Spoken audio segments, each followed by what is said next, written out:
ने 3-4 अलग अलग नंबरों से फ्लिपकार्ट पे कई अकाउंट बना रखे थे। अलग अलग व्यक्ति बन के सामान मंगाता था और उसके बाद ये ऑर्डर को कैंसिल कर देता था। ये दिखाता था कई बार कि वो व्यक्ति जो है वो उपलब्ध नहीं है या वैसे ही ऑर्डर कैंसिल कर दिया और सामान को ये वापस भेजता था। लेकिन जब ये सामान वापस जब भेजना होता था तो उसमें नकली सामान वो भेज देता था। भाई आज भी जब सामान आप ऑनलाइन ऑर्डर करते हैं तो मन में एक डर सा रहता है कि पता नहीं ओरिजिनल सामान मिलेगा या डुप्लीकेट, और हो भी क्यों ना। आसपास आए दिन ऐसी खबरें आती भी रहती हैं जिसमें लोग कंपनी से कुछ मंगवाते हैं, निकलता ईंट पत्थर है। लेकिन भैया ये यूपी है, यहाँ चूना लगने से पहले चूना लगाना कैसे है वो सोचा जाता है। अब उदाहरण के लिए मिलिए डिलीवरी बॉय अनस से।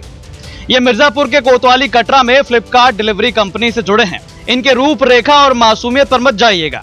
इन्होंने पहले तो 3-4 अलग अलग सिम ली, फिर उन मोबाइल नंबरों से फ्लिपकार्ट पर अकाउंट बनाया और जो मन हुआ वो ऑर्डर कर दिया। पेमेंट के लिए कैश का ऑप्शन कर दिया। अब ब्रांच से डिलीवरी बॉय होने के कारण रोज की तरह खुद ही डिलीवरी के लिए बाहर जाता और ओरिजिनल सामान की जगह गिट्टी पत्थर भरकर वापस कर देता था। कहता था कि यह व्यक्ति घर पर मौजूद नहीं है। अब Flipkart delivery company e cart service के मैनेजर अनुपम गुप्ता को शक हुआ और उन्होंने फिर डिलीवरी बॉय के खिलाफ सामान में हेराफेरी को लेकर एक शिकायत दर्ज करवाई। पुलिस ने जांच की और ऐसे मामले का खुलासा हुआ। मिर्जापुर में थाना कटरा अंतर्गत सूचना प्राप्त हुई थी कि फ्लिपकार्ट कंपनी के एक डिलीवरी बॉय के द्वारा फ्रॉड किया जा रहा था। उस सूचना पर तत्काल मुकदमा पंजीकृत कराकर सीओ सिटी साहब के नेतृत्व में इसमें शामिल अभियुक्त अनस पुत्र जमीरुद्दीन इसको गिरफ्तार किया गया। पूछताछ में ये मालूम चला है कि फ्लिपकार्ट कंपनी में एज ए डिलीवरी बॉय ये काम करता था।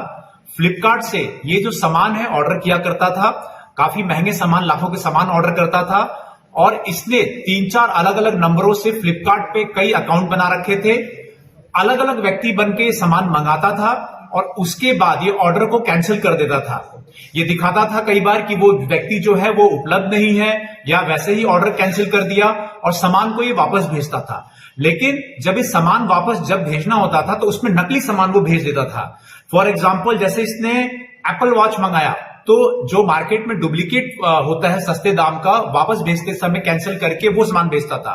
उसी तरीके से जो एयरपोर्ट मंगाया एप्पल का, लेकिन वापस भेजते समय उसकी जगह पत्थर और गिट्टी रख दिया करता था। इस तरीके से करके उसने फ्लिपकार्ट कंपनी को काफी मात्रा में उसने नुकसान पहुंचाया था और लाखों का माल भी इससे रिकवर हुआ है। इसके पास से हमने एक ओरिजिनल नया सैमसंग गैलेक्सी A73 मोबाइल बरामद हुआ है, 3 एप्पल के एयरपोर्ट बरामद हुए हैं, 1 एप्पल वॉच है, सैमसंग वॉच है, 3 चार्जर केबल है। ये सभी हमने ओरिजिनल भी इसे बरामद किया है और पूछताछ में इसने ये बताया कि ये फिलहाल तो अकेले ही रूप में ये कार्य कर रहा था और इसने कई नंबरों से अलग अलग अकाउंट बनाए हुए थे और इन अकाउंट्स का इस्तेमाल ये कर रहा था इस तरीके का फ्रॉड करने का।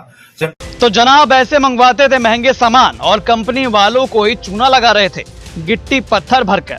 हालांकि अब पुलिस की गिरफ्त में है। मिर्जापुर से सुरेश कुमार सिंह की रिपोर्ट, यूपी तक।